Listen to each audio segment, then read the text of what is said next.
Hola queridos amigos, el concepto de Dios como Rey, Dios como soberano, soberano del mundo. Sin embargo, ¿cómo expresa Dios esa soberanía? ¿Cómo es que vemos esa soberanía manifestándose en un mundo incluso imperfecto, en donde muchas veces nos preguntamos, ¿y dónde está Dios? No lo veo. Exploraremos estas cosas en este capítulo, en donde podremos ver que Dios como Rey es lo mejor, es la mejor noticia para ti y para mí. Bienvenidos a un nuevo capítulo de Lecciones de la Biblia.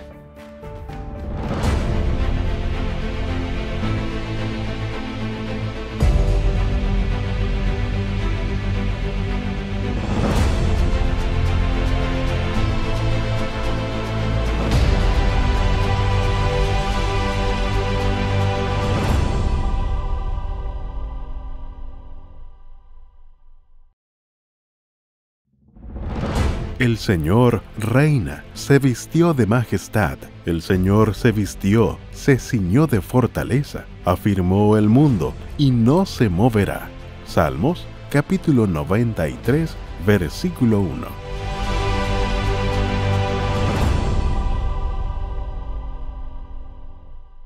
Hola queridos amigos, un gusto estar con ustedes en una nueva semana, en un ya tercer capítulo de esta serie en donde estamos estudiando junto a ustedes los Salmos. Y como ya ha sido presentado, Pastor Luis Saavedra una vez más con nosotros, de hecho va a estar toda la temporada. Sin embargo, es grato saludarlo nuevamente, esperamos que se encuentre bien. Muchas gracias por la invitación. Sí, estamos muy bien, muy contentos nuevamente de reencontrarnos esta tercera semana para seguir estudiando este precioso libro de los Salmos.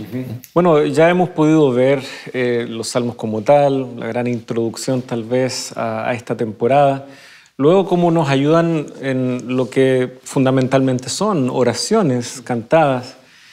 Ahora nos corresponde ya ir entrando en parte de, tal vez digámoslo así, el contenido de lo que teológicamente nos van aportando. Así que vamos a orar, pedir que Dios nos acompañe en este enfoque que, como digo, va llevándonos un paso más en nuestra comprensión de los Salmos y sin duda de Dios que está ahí siendo descrito. Así que, queridos amigos, por favor, acompáñenos, vamos a orar para iniciar nuestro estudio y diálogo juntos. Padre amante que estás en el cielo, muchas gracias por la oportunidad de ir avanzando en este hermoso estudio de los Salmos, que ahora al abordar un aspecto tan relacionado a lo que tú eres, a cómo te manifiestas en nuestra vida y en este mundo, pedimos que también puedas darnos entendimiento, comprensión y la valentía también para vivir como si tú existes. ¿Cuántas veces nos hemos olvidado de que tú estás presente en nuestra vida?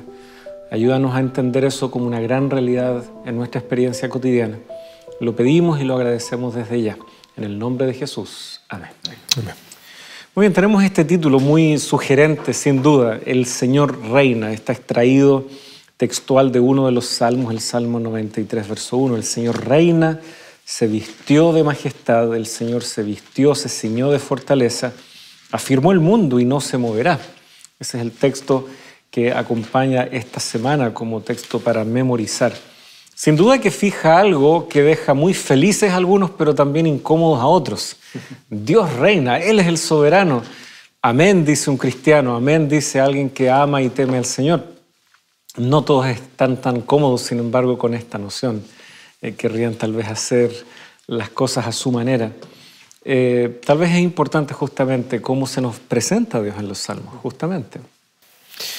Sí, mira, yo creo que este es un aspecto muy importante porque, como lo hemos mencionado en las lecciones anteriores, ¿no? En la primera lección hablamos un poco de estos aspectos introductorios a los Salmos, donde colocábamos este foco central en la persona de Dios. O sea, independiente, decíamos, al hecho de que los Salmos reflejen estas vivencias personales, es las vivencias personales con Dios también.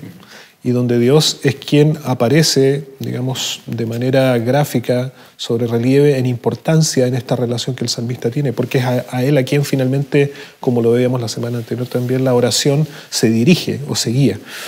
Ahora, los salmos van a presentarnos a nosotros conceptos que son muy, muy claros, muy evidentes con respecto a Dios, digamos, nos revelan a Dios como quien es a través de sus atributos.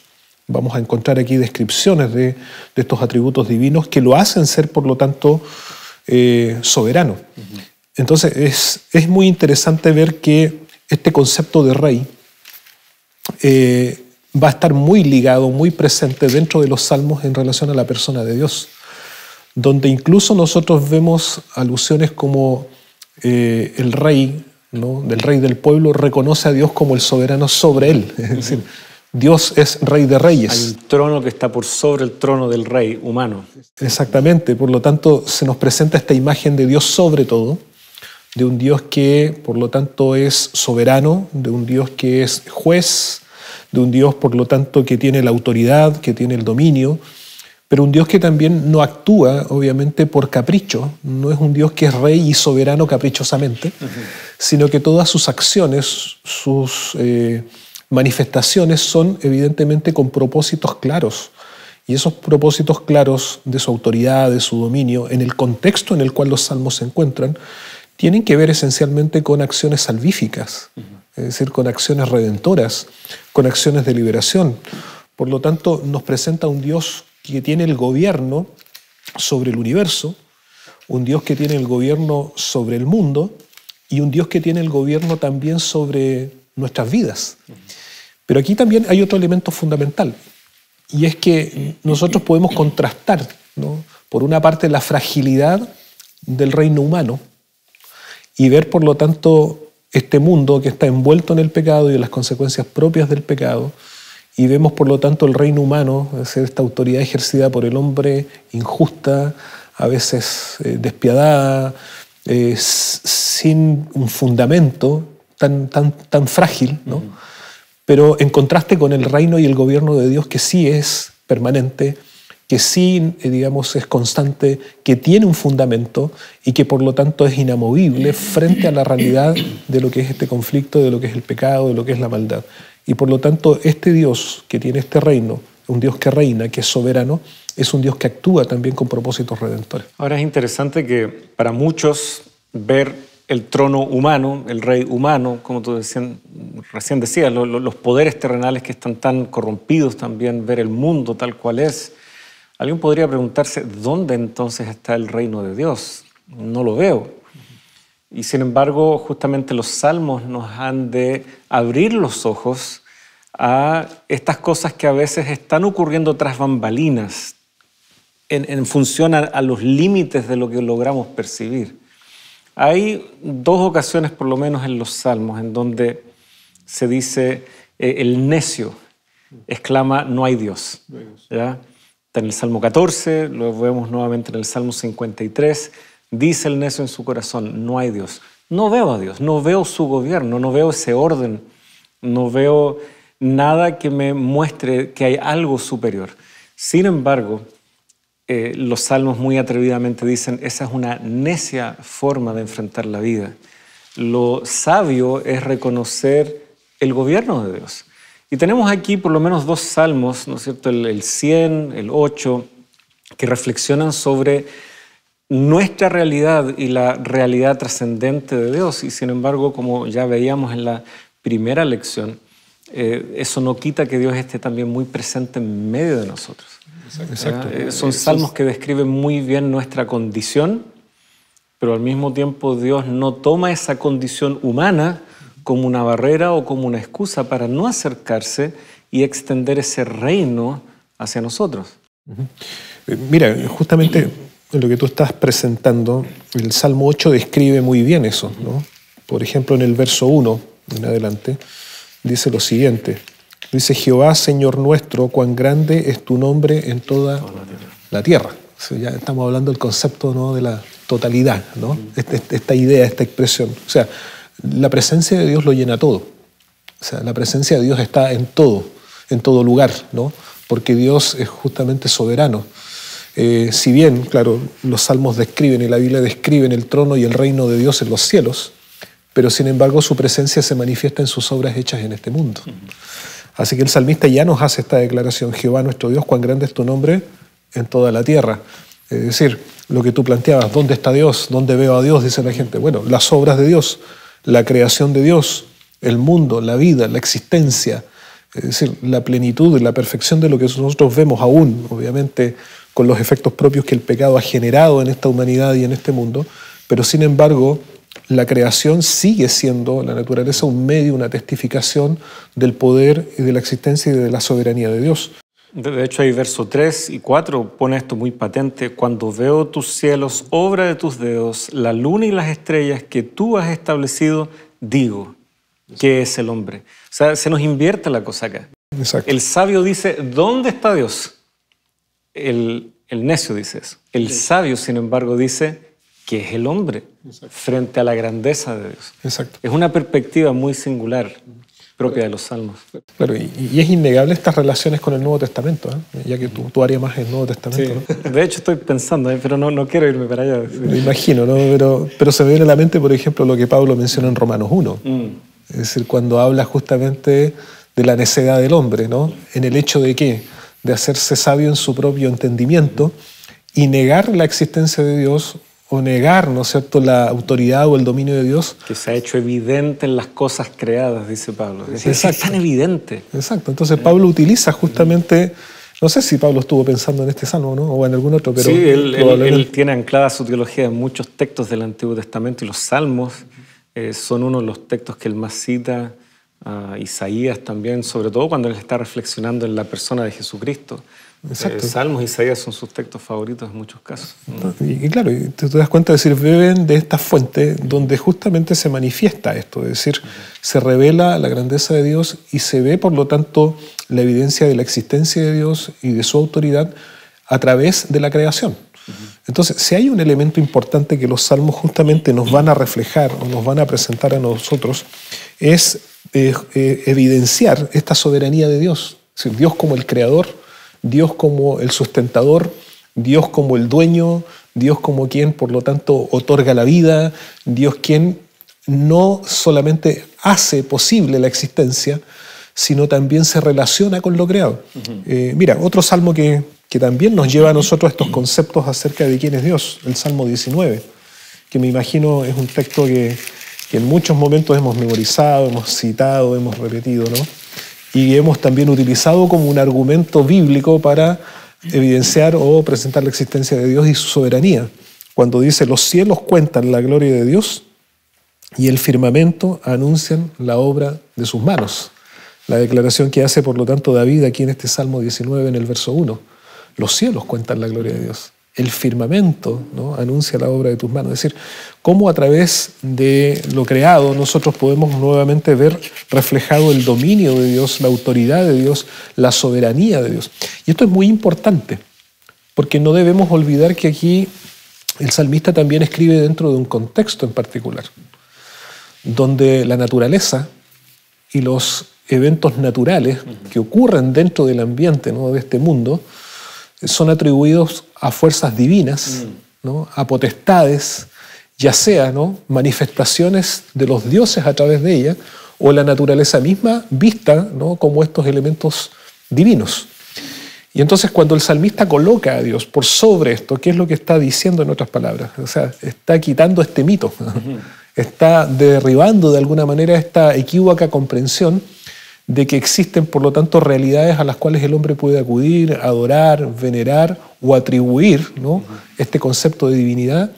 Y no, es decir, todo esto, la creación, lo que está creado, la naturaleza, lo que existe, está sujeto al dominio y la autoridad del único y verdadero Dios, que es Jehová, Yahvé, ¿no es cierto?, el Dios poderoso, el Dios de Israel, soberano, como lo describe acá el Salmo 19.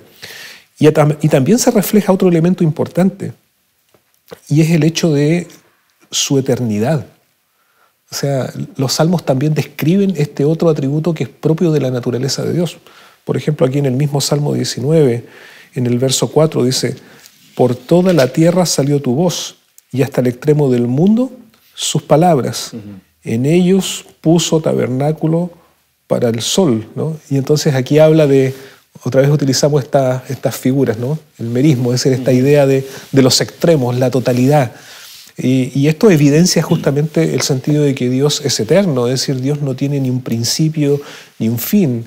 Dios es preexistente, siempre ha existido. Dios es autosuficiente en el sentido de que Dios no necesita de otra fuente para su existencia, ¿no? Es capaz de existir por sí mismo. Y al contrario, es decir, Él es la fuente de vida, en Él emana por lo tanto la vida, Él nos da el don de la vida. Él por su palabra, por su poder, por su autoridad trae a la existencia lo que existe. Entonces es el reflejo justamente de un Dios soberano, de un Dios creador, de un Dios sustentador, de un Dios que tiene este dominio, ¿no? Hay salmos emblemáticos, 29, Salmo 93, Salmo 104, que nos reflejan esto, ¿no? Es decir, todo está bajo su dominio, todo está bajo su gobierno. Y ya habíamos hecho un alcance sobre, dice el necio en su corazón, no hay Dios. Sin embargo, el Salmo 8 nos ha invertido esto, que es el hombre en realidad. Y por lo tanto, la necedad, vamos viendo que en los salmos va muy de la mano también con la impiedad, ¿ya? La gente impía que resiste el gobierno de Dios, que no reconoce ese gobierno.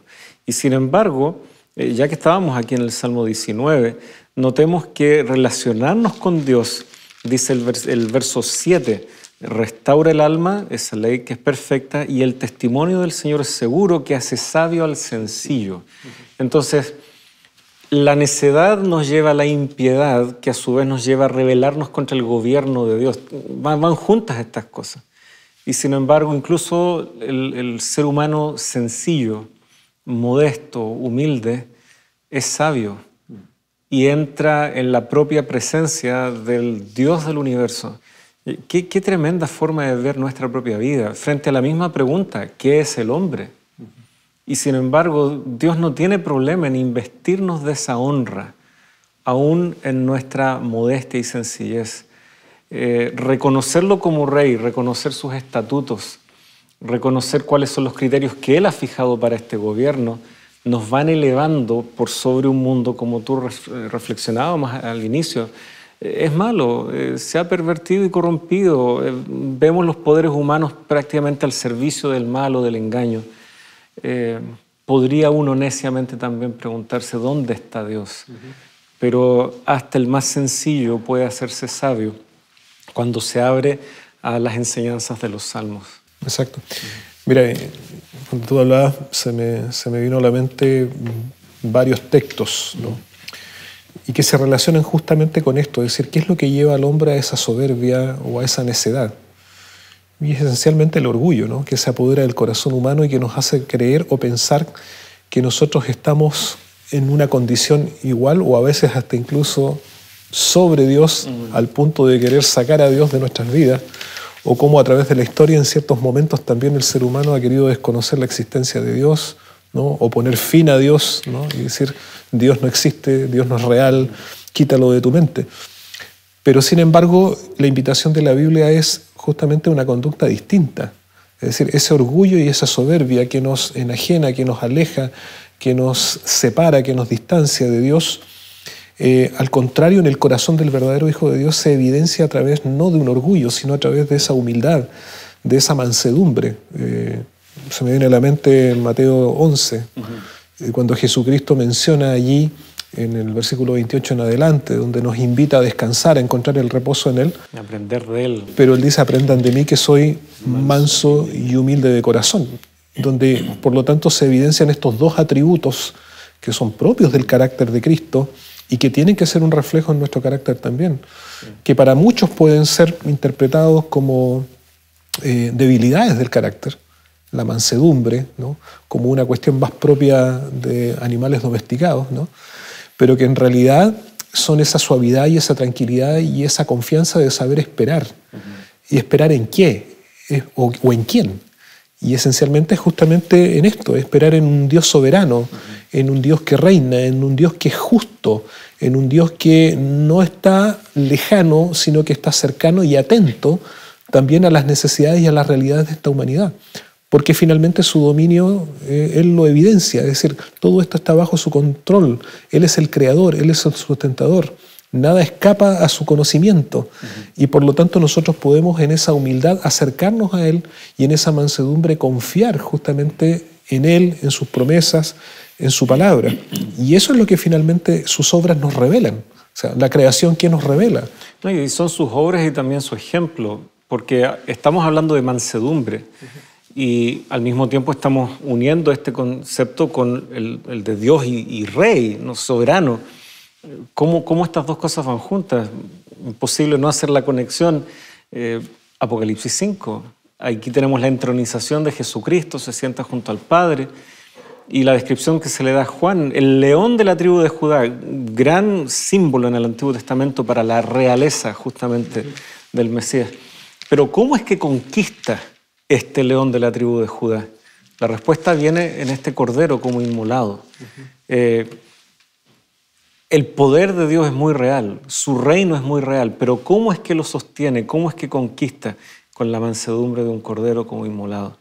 Bien, tenemos que hacer una pausa. Hay mucho que cubrir aquí, sin duda siempre nos entusiasmamos con estos pasajes, pero queridos amigos, después de esta muy breve pausa, continuaremos estos diálogos tan lindos, tan fascinantes sobre el gobierno de Dios.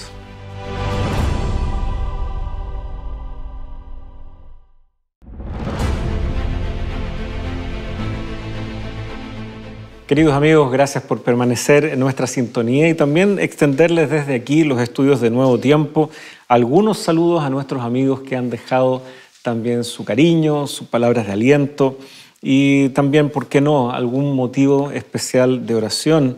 Es el caso de nuestra amiga y hermana Eddie Martínez. Espero pronunciarlo bien, Ocosocuautla, de Chiapas, México. Nos escribe desde allí. Y ella pide oración muy especial por sus hijos. También Fidencio Medina, desde Texas, allí en Estados Unidos. Nuestra hermana y amiga Yulime Suárez, desde Brasil. Ella también ofrece bendiciones en su saludo. Agustina Fernández agradece también por el apoyo que este programa brinda, sin duda pensando en el ministerio tan hermoso que se desarrolla en la iglesia local, en donde se estudia y comparte estas lecciones. César Márquez igualmente, y felicita por el nuevo diseño del salón, que claro, se pudo estrenar ya en la temporada pasada. César Márquez, gracias pastores por sus comentarios, él es justamente quien nos hace llegar ese saludo. Y finalmente nuestra amiga y hermana Berenice Castillo. Si no me equivoco, ya la hemos saludado antes, querida hermana. Muchas gracias por mantener sus saludos y seguir este programa. Ella nos saluda desde República Dominicana. Así que, queridos hermanos y amigos, gracias por sus cariños, sus saludos y qué lindo es que todos podamos ser parte de este reino y gobierno de Dios. Estábamos hablando de algunos de estos atributos, ¿no es cierto?, de cómo es este gobierno, cómo es que justamente haya oposición en el necio, en el impío, pero cómo nosotros podemos ver más allá de lo meramente aparente en el mundo y ver que Dios sí está al control. ¿Qué otros elementos se pueden desprender de los salmos respecto a esta idea de Dios es el que reina? Mira, el Salmo 97, me gustaría que pudiéramos ir allí. En el verso 1 en adelante, el salmista menciona justamente estas cualidades o estos atributos de la soberanía de Dios como rey, ¿no? De hecho, la imagen del rey, nosotros tenemos que verla desde el punto de vista bíblico, no solamente como aquel que tiene la función de gobernar una nación en particular o guiar desde el punto de vista de las estrategias políticas o militares, ¿no?, dentro de un Estado en particular, sino que la figura del rey en el concepto hebreo tiene que ver también con un protector.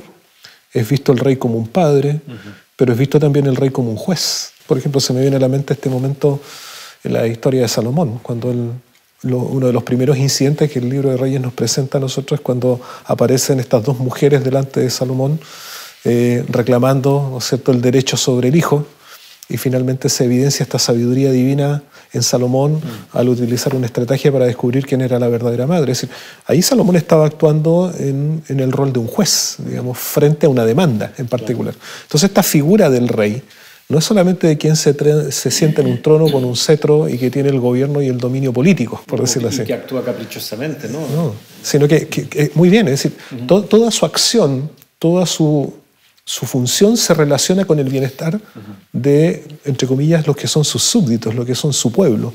Y el pueblo ve en el rey, por lo tanto, esta confianza y esta seguridad. Entonces, hay atributos que son propios del rey y que caracterizan, por lo tanto, a este rey que es Dios, ¿no? Por ejemplo, veamos el Salmo. Jehová reina, verso 1, el Salmo 97, 1. Jehová reina. Y comienza con esta expresión. Y dice, regocíjese la tierra. O sea, es interesante. No dice Jehová reina, se atemorice la tierra, claro, ¿no? O Jehová reina, sientan angustia. No, es decir, Jehová reina, por lo tanto haya gozo. ¿Por qué? Porque si lo contrastamos con la realidad del reino humano, imperfecto, caprichoso, injusto, obviamente que el reino de Dios supera con creces absolutamente y en mejor escala nuestra realidad humana, falible y limitada. Y luego dice, alégrense las muchas costas, nubes y oscuridad alrededor de él, y dice, justicia y juicio son el cimiento de su trono. Por una parte es la justicia de Dios y por otra parte también el juicio de Dios, ¿no? Que a veces justicia y juicio pueden resultarnos chocantes o en algunos momentos podemos interpretarlos de alguna manera equívoca. No, es que vemos tantos juicios torcidos, tantos veredictos fallos que quedan cortos realmente de lo que es verdadero. Lo vemos tanto en escenarios humanos. Equivocadamente proyectamos eso a Dios. Pero aquí es donde los salmos nos desafían en esto que tú destacabas. Regocíjense.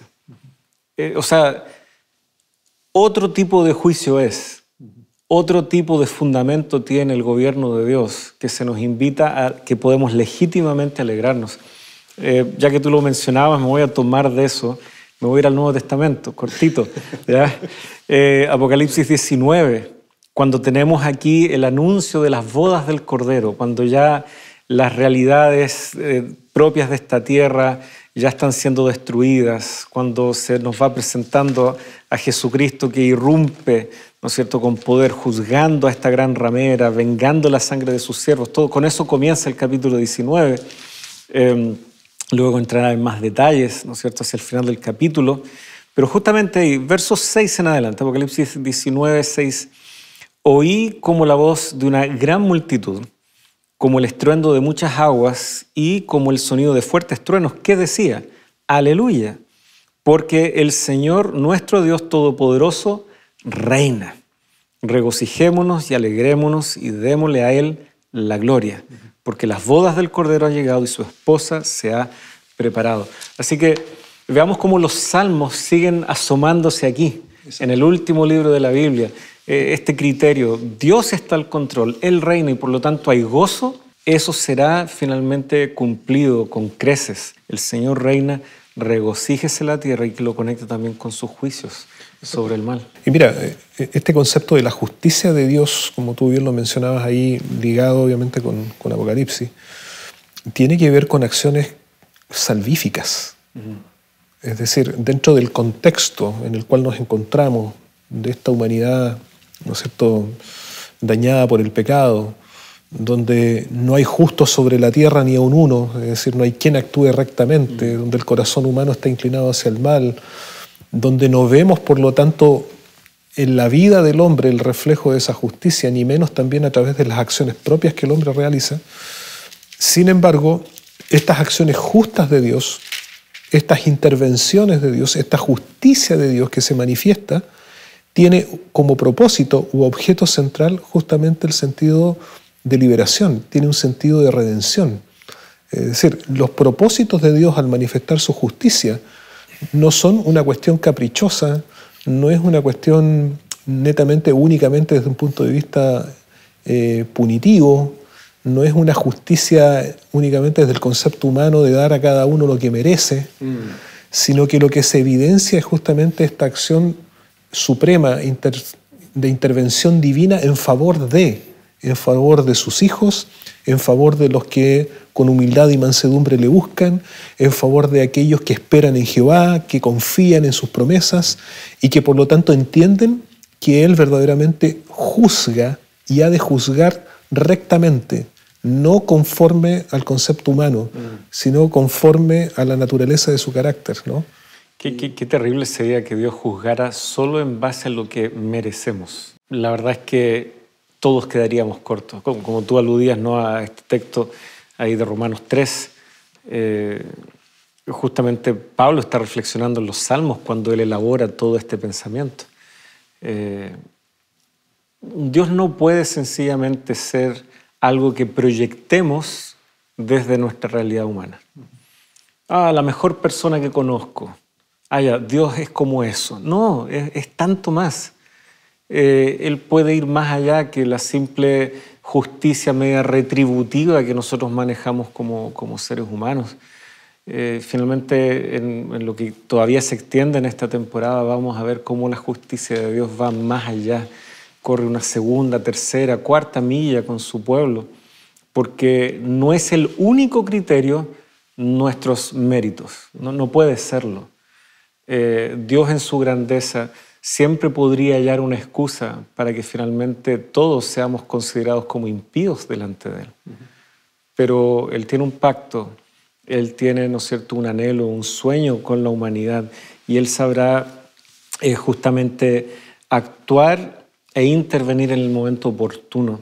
De hecho, en el Salmo 75 está justamente esta idea allí, ¿ya? Si leemos los versos 1 y 2, te damos gracias, oh Dios, te damos gracias, pues cercano está tu nombre, los hombres declaran tus maravillas. Cuando yo escoja el tiempo oportuno, seré yo quien juzgará con equidad. Aquí está Dios hablando. Exactamente. ¿Ya? Tiemblan la tierra y todos sus moradores, pero yo sostengo sus columnas. Dice a los orgullosos, no se jacten, y a los impíos, no alcen la frente, no levanten en alto su frente, no hablen con orgullo insolente. Entonces, claro, pone su foco primero en estos orgullosos e insolentes, pero finalmente Dios está sustentando la tierra con sus moradores, todos. Hasta el justo necesita la presencia, esa intervención de Dios. Y por lo tanto el juicio, como tú bien decías, es más que solo, ya, este se portó bien, este se portó mal. No, hay un tema más de fondo. Hay un mundo en una crisis. Exacto. En donde Él como Dios viene a resolverlo tanto para justos e injustos. ¿Ya? Trasciende más allá de simplemente dirimir ante una categoría moral que preexiste a Dios o algo así. No, Él es la base misma de toda moralidad, de toda justicia. Exacto, y por lo tanto el propósito de esta manifestación de la justicia divina siempre tiene que ver en este contexto con salvación. O sea, ese es el punto, es decir, Dios actúa en justicia para salvar. Dios no actúa en justicia para condenar, ¿no? Que aunque parezca contradictorio como vemos esta percepción de la justicia, ¿no? Claro. ¿Quién cuando va ante la justicia no siente temor? Cuando uno va ante un tribunal, un juez, es decir, la primera imagen o el primer concepto de un juicio y de la justicia humana tiene que ver con condenación. Es decir, ¿cuántos años le van a dar? ¿Cuál es la pena que tiene que pagar?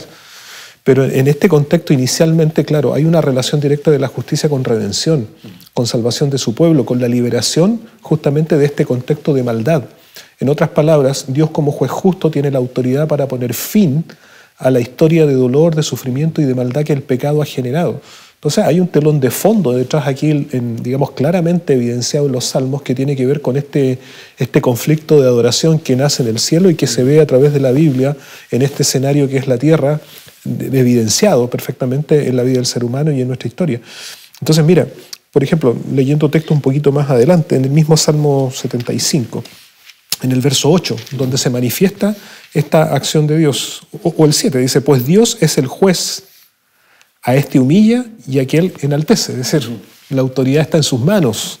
Y luego dice el 8, la copa está en la mano de Jehová, el vino está fermentado, lleno de mixtura, y Él lo derrama, hasta el fondo lo apurarán y lo beberán todos los impíos de la tierra. Y entonces aquí vemos esta acción ahora de Dios, su justicia se manifiesta para redención, para salvación de sus hijos, pero también su justicia, digamos, evidenciará a aquellos que le rechazan. Apocalipsis, ¿no? La copa, esto que es derramado, ¿no? Y es interesante cómo esta figura de la copa o beber la copa, no olvidemos, Jesús en el Getsemaní, pasa de mí esta copa. Todos beberemos la copa, todos nos enfrentaremos, digámoslo así, a un Dios justo, pero como tú dices, esa justicia actúa para salvación. Incluso la cruz y lo doloroso que fue es porque había un propósito que era salvar a la humanidad. Quedar solo en la cruz no era el fin de la historia. Exacto. Luego vendría la resurrección y la restauración de la humanidad, el fin de este mundo de pecado, etc. Los impíos ciertamente beberán de una manera distinta esta copa, porque no han accedido a la gracia. Pero la copa es un simbolismo que también vamos a ver de manera muy reiterada en los Salmos. Y no han accedido a la gracia no por la voluntad divina. Porque como no han querido. Exacto, porque como tú bien mencionaste hace un momento atrás, o sea, aquí justamente esta justicia de Dios está presente para el justo o para aquel, ¿no es cierto?, que es humilde y que busca a Dios, pero también para el necio, ¿no? O sea, está presente la realidad para ambos. Sí. Y en este caso, claro, si el necio, ¿no?, o el pecador no accede a la justicia de Dios es porque voluntariamente ha rechazado la salvación de Dios. Y en palabras de Pablo, ha querido establecer su propia justicia. Exacto, es ser una alternativa, un camino paralelo al que Dios nos está colocando. Y mira, y es interesante porque aquí en el Salmo, en la parte final del Salmo 75, se presenta esto, digamos, este contraste. Porque dice ahí en el verso 9, pero yo siempre anunciaré y cantaré alabanza al Dios de Jacob, que quebranta todo el poderío de los pecadores, pero el poder del justo será exaltado.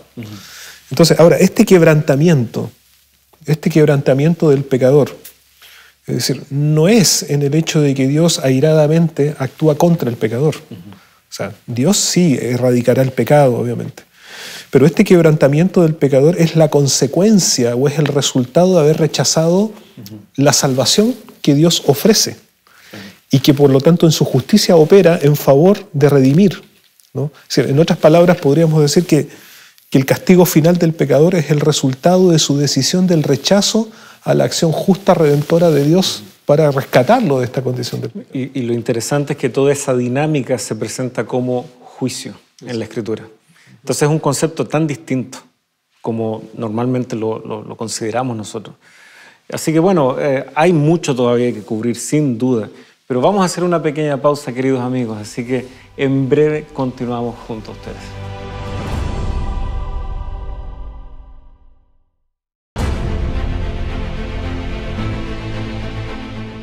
¿Alguna vez te has preguntado cuál es el poder de la oración o cómo debes orar? La guía de estudio titulada Dios me oye te ayudará a encontrar estas respuestas. Para solicitarla solo debes escribir al número que está apareciendo en pantalla o también lo puedes hacer ingresando a nuestro sitio web. Que el Señor te bendiga.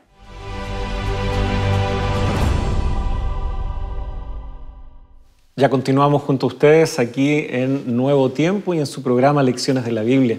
Sin duda, como estamos estudiando la Biblia aquí, viene muy natural invitarles a que ustedes también participen de la Escuela Bíblica de Nuevo Tiempo. Porque así como estas lecciones pueden llegar a su hogar, transformar su vida por la gracia de Dios, también hay bastante material preparado que abarca también diferentes aspectos de la vida en base a lo que la palabra de Dios señala.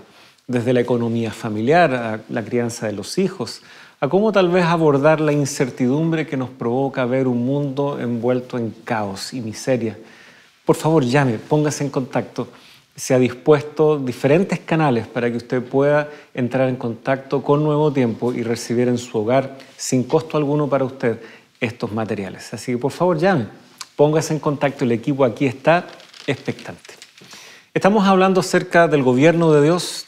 Hemos podido ver cómo justicia y juicio son elementos fundamentales.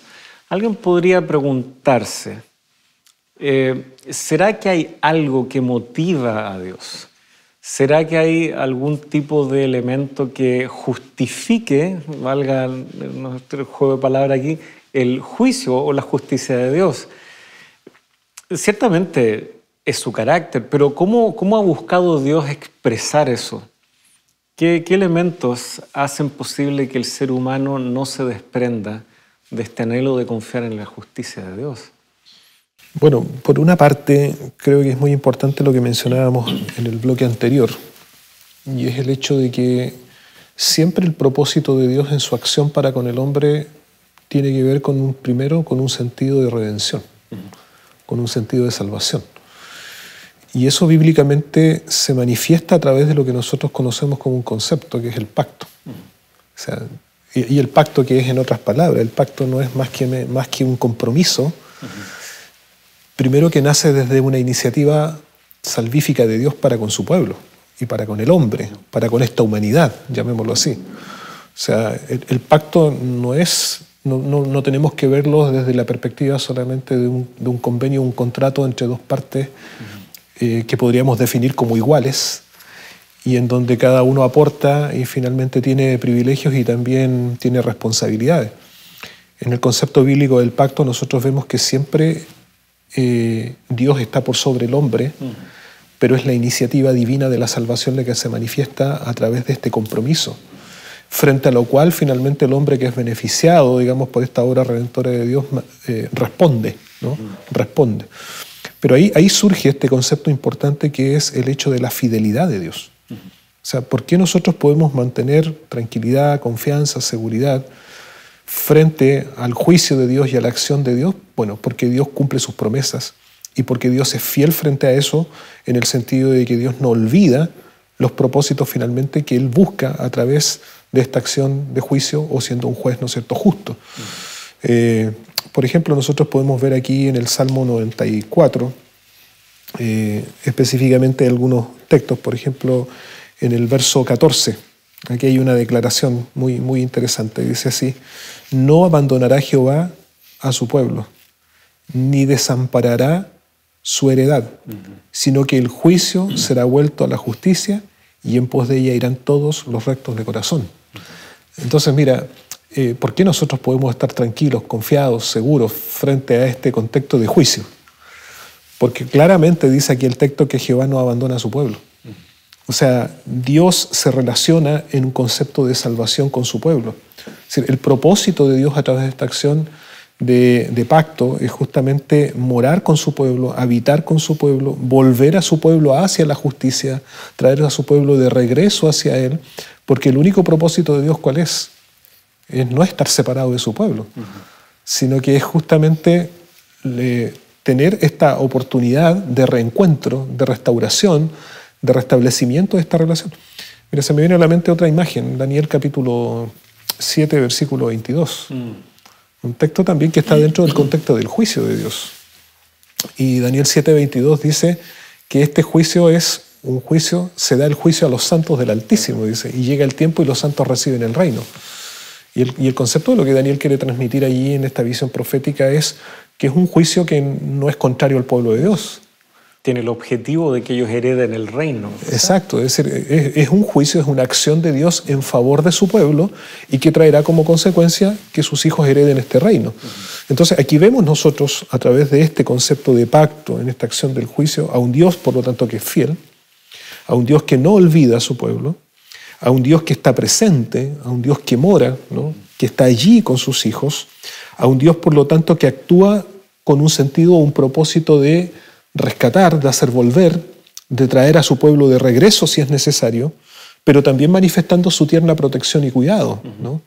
Entonces, en este concepto de esta justicia debemos ver, digamos, un elemento que nos genere más confianza que incertidumbre, más seguridad y tranquilidad, más que preocupación o angustia, claro, por decirlo de alguna manera. Y uno ve ciertas expresiones en los salmos, en el mismo Salmo 94, si uno ve los primeros versículos, uno diría, ¿de dónde saca el salmista aquí esta expectativa? ¿Ya?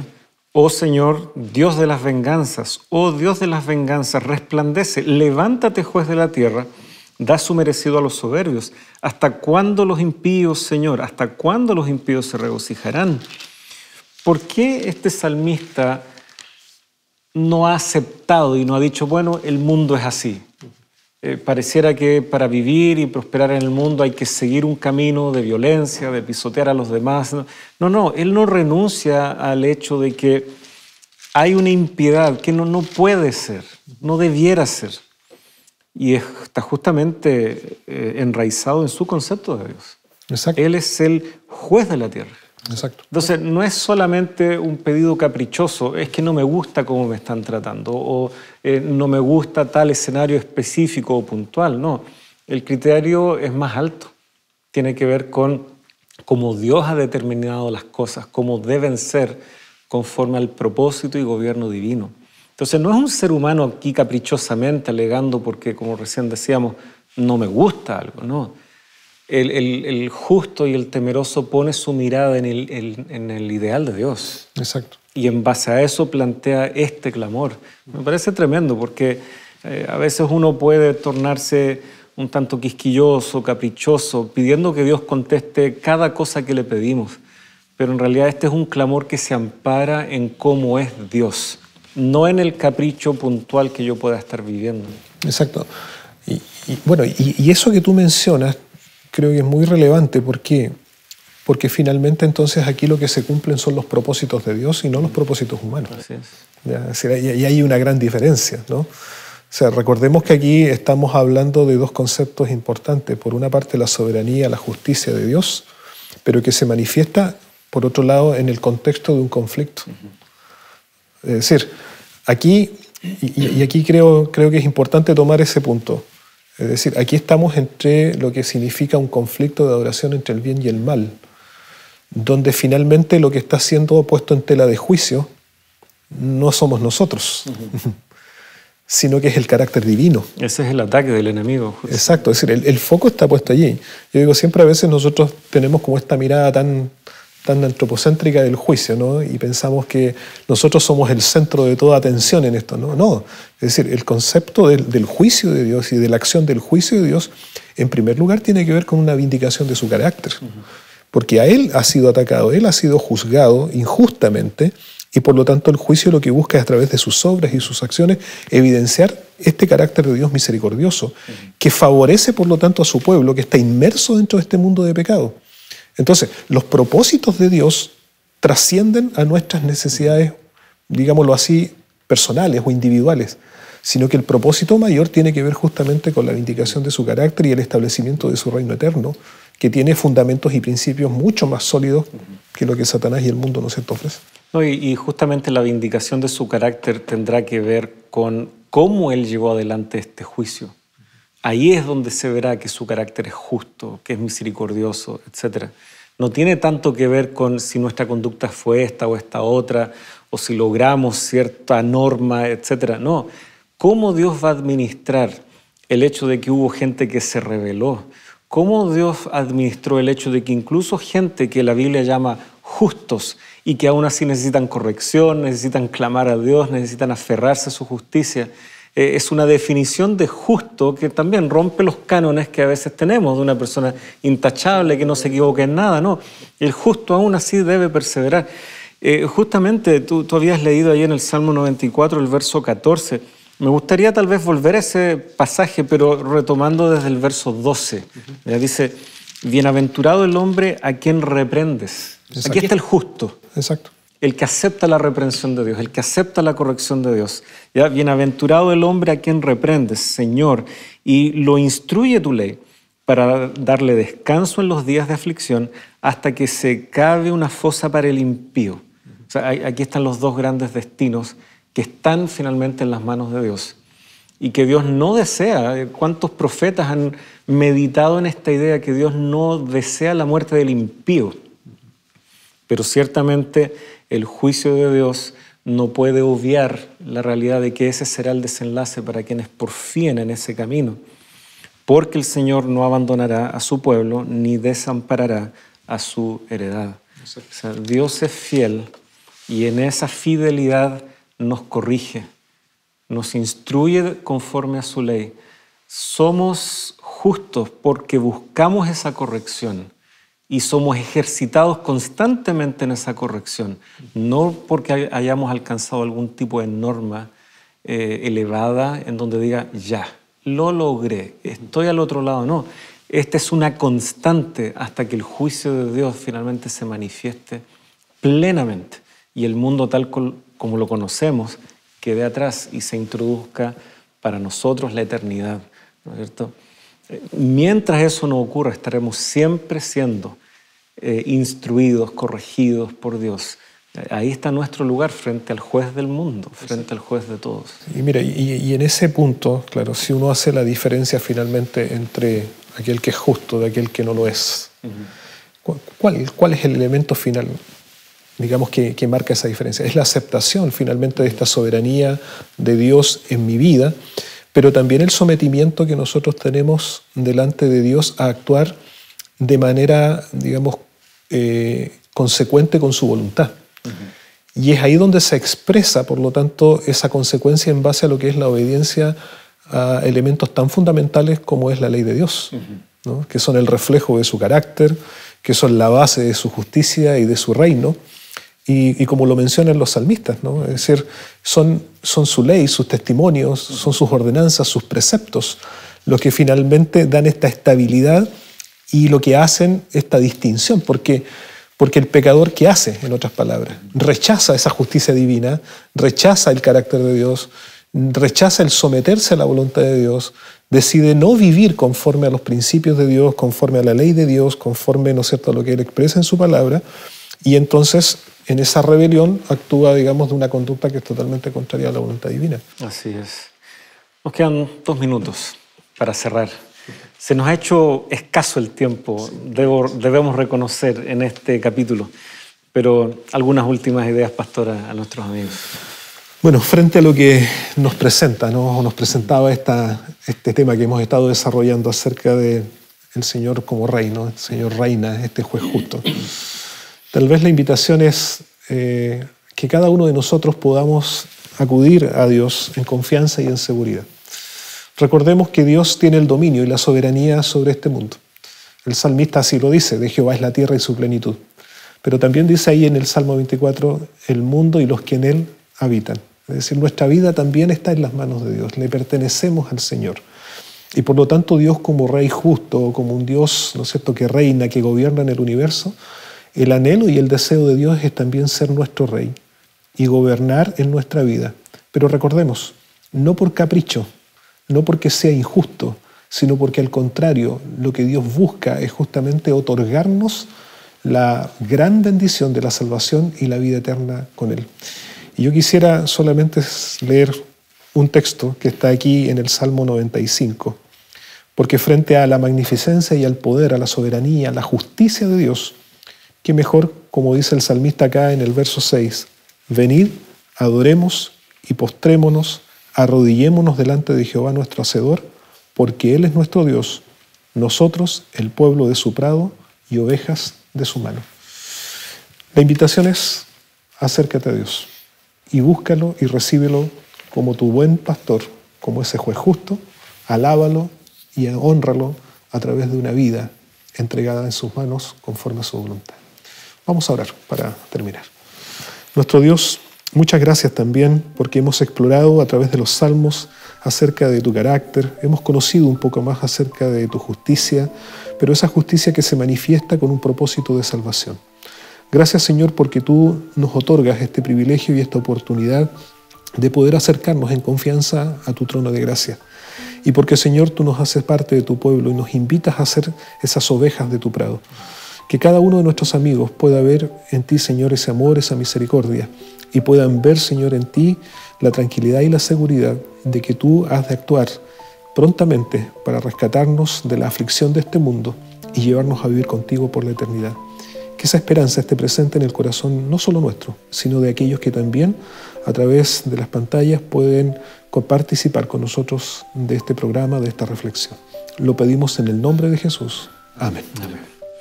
Gracias, Pastor Luis, por la invitación, por esta oración. Y queridos amigos, será hasta una próxima oportunidad aquí en Lecciones de la Biblia.